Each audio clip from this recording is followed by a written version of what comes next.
Halo semua, pada kesempatan kali ini saya akan menjelaskan penggunaan RStudio dalam analisis regresi linear berganda. Kita memiliki sebuah kasus yaitu seorang mahasiswa pendidikan matematika ingin mengetahui faktor utama yang mempengaruhi nilai ujian matematika siswa kelas 11. Dalam penelitian ini dipilih dua variabel yang dianggap memiliki dampak signifikan terhadap performa akademik siswa dalam matematika, yaitu yang pertama jam belajar per minggu yang dimisalkan dengan X1. Variabel ini mengukur jumlah jam yang dihabiskan siswa untuk belajar matematika secara mandiri atau dalam kelompok setiap minggu. Semakin banyak waktu yang dihabiskan untuk belajar, diharapkan semakin tinggi nilai ujian yang diperoleh siswa.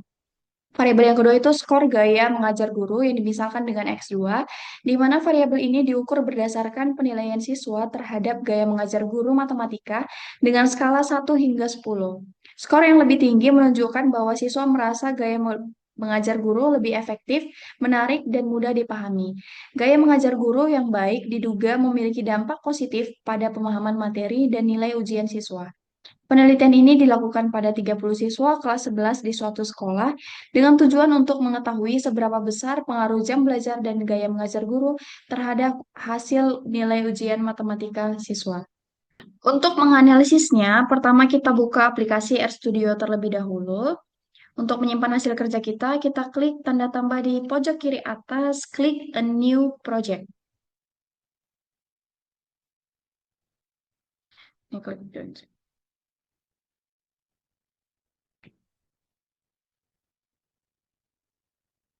Lalu pilih yang new directory, pilih new project.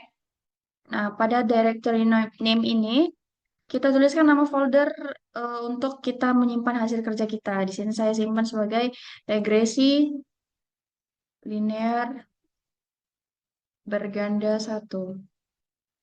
Lalu kita klik browse untuk menentukan di mana folder ini akan kita simpan. Nah,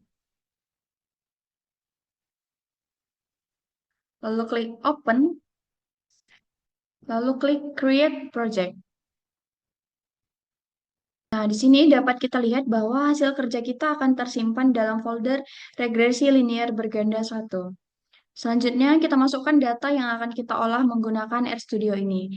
Klik import dataset pada bagian ini. Kita pilih from Excel karena data kasus tadi saya input ke dalam Excel. Lalu klik browse untuk mencari data yang ingin kita gunakan. Open, lalu tunggu hingga loadingnya selesai. Lalu kita klik import. Nah, setelah datanya muncul, kita terlebih dahulu memodelkan regresinya.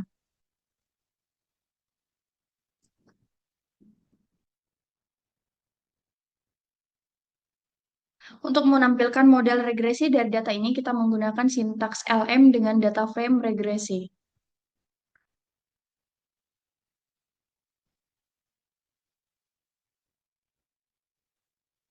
Nah, karena kita memiliki satu variabel Y dan dua variabel X, maka di sini menjadi X1 ditambah X2. Jika ada tiga variabel, maka ditambahkan lagi dengan X3. Begitu juga seterusnya. Nah, selanjutnya kita tuliskan nama file datanya tadi. Karena saya buat namanya studi kasus, maka di sini dituliskan studi kasus.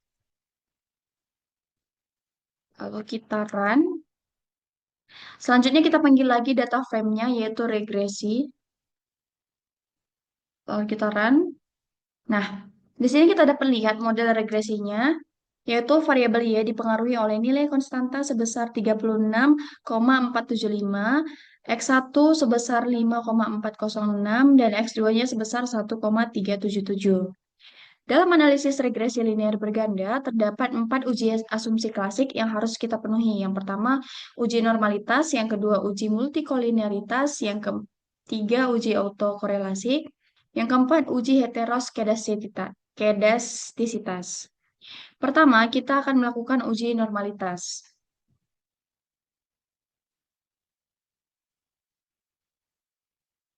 Di uji ini kita akan melihat dengan one sample Kolmogorov-Smirnov test dengan sintaks KS titik test buka kurung regresi dolar residuals, koma HCDF, buka kurung, kita copy yang ini, lalu dipaste ke sini. Nah, setelah itu kita run, maka di sini terlihat hasil Kolmogorov-Smirnov testnya. Kita lihat nilai p-value. Apabila nilai p-value lebih besar dari 0,05, maka uji normalitasnya terpenuhi. Di sini kita peroleh nilai p-value-nya itu adalah 1, maka dapat disimpulkan bahwa data studi kasus tersebut normal. Selanjutnya kita uji asumsi klasik yang kedua, yaitu uji multikolinearitas.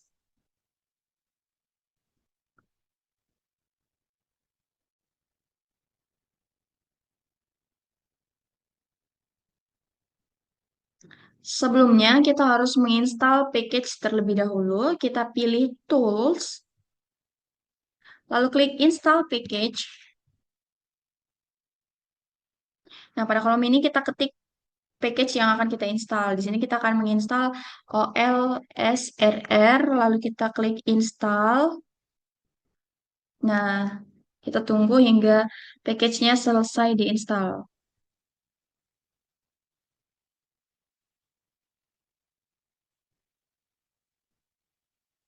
Setelah package-nya selesai di-download, kita library dulu package-nya untuk memanggil sebelum digunakan.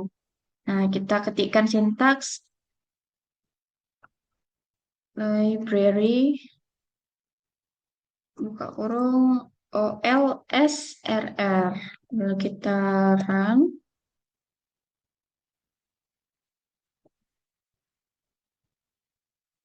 Nah, setelah itu kita panggil data frame yang kita tentukan tadi dengan sintak OLS underscore VIF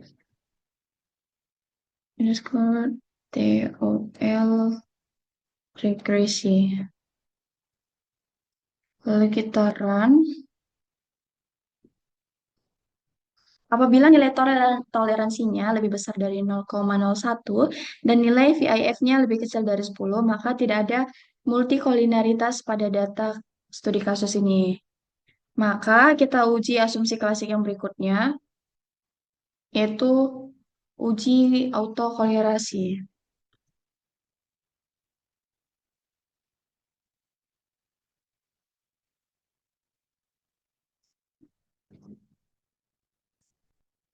Nah, di uji ini kita akan melihat dari Darwin-Watson.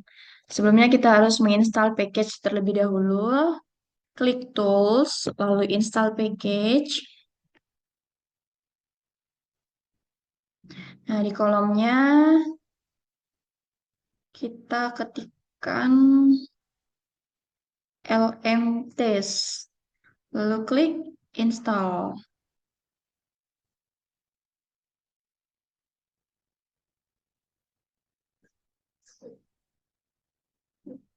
Nah, sebelum kita gunakan, kita panggil dulu menggunakan sintaks library.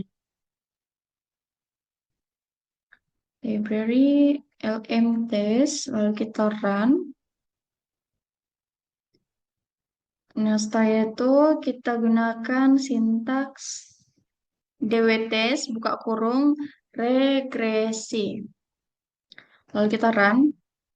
Maka akan muncul Darwin-Watson testnya. Apabila nilai p-value-nya lebih besar dari 0,05, disimpulkan bahwa data studi kasus ini tidak terjadi autokolerasi.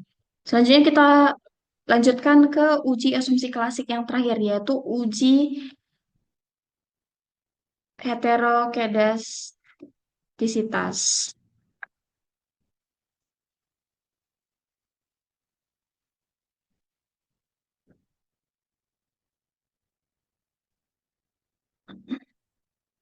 Nah, di sini kita gunakan sintaks BPTest, buka kurung, regresi.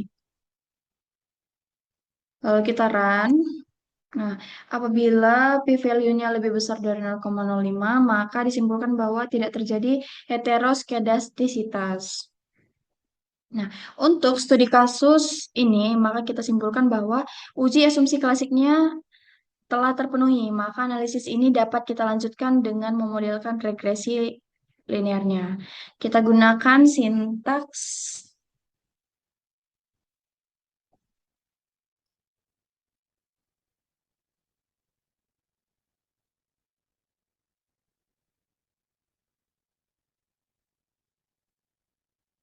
summary. Summary, gunakan data frame sebelumnya itu regresi, lalu kita run. Nah, nah, dari sini kita dapat kesimpulan dari model yang sudah kita lakukan sebelumnya. Di residuals, kita dapat lihat nilai minimumnya, nilai median, dan nilai maksimalnya. Setelah itu kita juga dapat melihat nilai signifikannya. Di sini kita peroleh nilai signifikan X1 dan X2-nya itu lebih kecil dari 0,5. Yang ini artinya variabel X berpengaruh terhadap variabel Y. Setelah itu, pengaruh antara variabel Y dan variabel X dapat dijelaskan pada nilai R square-nya, di mana variabel independen signifikan berpengaruh terhadap variabel dependen sebesar 96%, dan sisanya itu dipengaruhi oleh variabel lain. Nah, selanjutnya kita lihat nilai p-value-nya, di mana p-value-nya ini lebih kecil dari 0,05, berarti secara simultan berpengaruh terhadap variabel Y. Maka variabel X secara simultan berpengaruh terhadap variabel Y. Sehingga berdasarkan analisis regresi linear berganda yang telah diterapkan, dapat disimpulkan bahwa jam belajar per minggu dan gaya mengajar guru berpengaruh terhadap nilai ujian matematika siswa.